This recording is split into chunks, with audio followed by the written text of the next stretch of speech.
hello guys so हामीले चाहिँ big mouth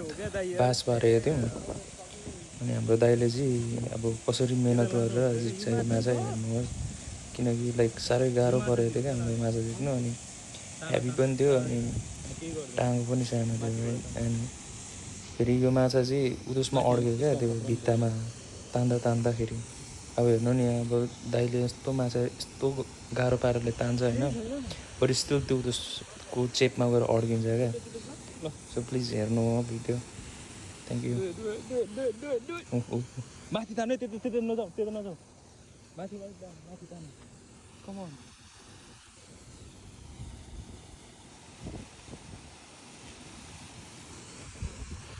15 LB त होला यार